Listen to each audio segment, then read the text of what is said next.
€ en 2016, on est rendu aujourd'hui à 450 000 €. Et parallèlement, on constate dans les comptes administratifs des taux de réalisation extrêmement faibles. Alors hier, ces dépenses étaient à peu près inutiles, elles ne motivaient pas grand monde, et je crois qu'aujourd'hui, elles sont devenues obsolètes et anachroniques. Je voudrais regarder 3 points rapidement sur cette démocratie permanente. Primo, l'exécutif régional se targue d'accompagner les initiatives citoyennes. Ça, c'est vrai.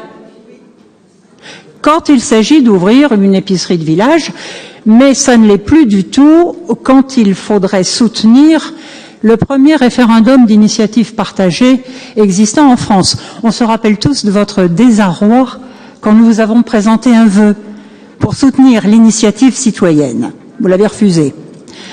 Deuxièmement, le printemps citoyen.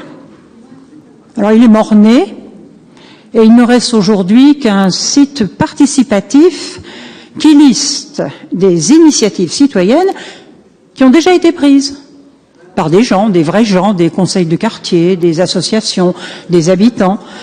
Et ces vrais gens qui n'ont eu nul besoin des fonds et de la rhétorique de la démocratie participative pour s'organiser et s'entraider. Troisièmement, la COP régionale, qui est bâtie sur un modèle en usage en Macronie, comme la Convention citoyenne du président, c'est-à-dire des participants soigneusement sélectionnés parmi un lot de citoyens tirés au sort, mais enfin les participants sont sélectionnés.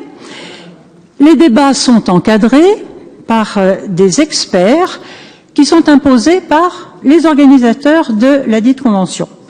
Et d'ailleurs, il est assez révélateur des options politiques sous-jacentes à ce type d'organisme qu'on n'y trouve jamais trace de thématiques pourtant jugées prioritaires par l'opinion publique, à savoir l'immigration et le patriotisme économique.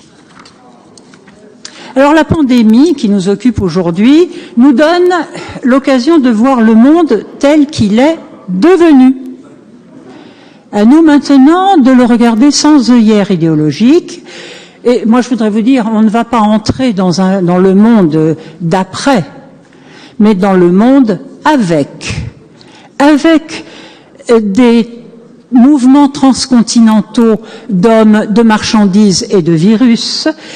Et nous entrons dans le monde qui est devenu nettement moins bienveillant avec ces coronavirus et ces pandémies mortelles. Beaucoup moins bienveillant pour le genre humain. Alors je dirais qu'il est fini le temps de la globalisation naïve et de l'écologie bavarde entre initiés. Les causes des fragilités de notre société face à l'actuel Covid ne vont que s'aggraver. Et il n'est plus temps d'adopter des poses opportunistes comme le faisaient naguère dans le monde d'avant les politiciens. D'ailleurs, on peut remarquer que démocratie permanente ou pas, les citoyens français sont toujours s'éloignent de plus en plus et de plus en plus vite de la chose publique. Alors je dis qu'à l'heure actuelle, aujourd'hui, nous perdons du temps et de l'argent et je vous demanderai peut-être pas la suppression pure et simple, mais au moins une refondation radicale des budgets de démocratie permanente dans notre région. Je vous remercie de votre attention. Merci.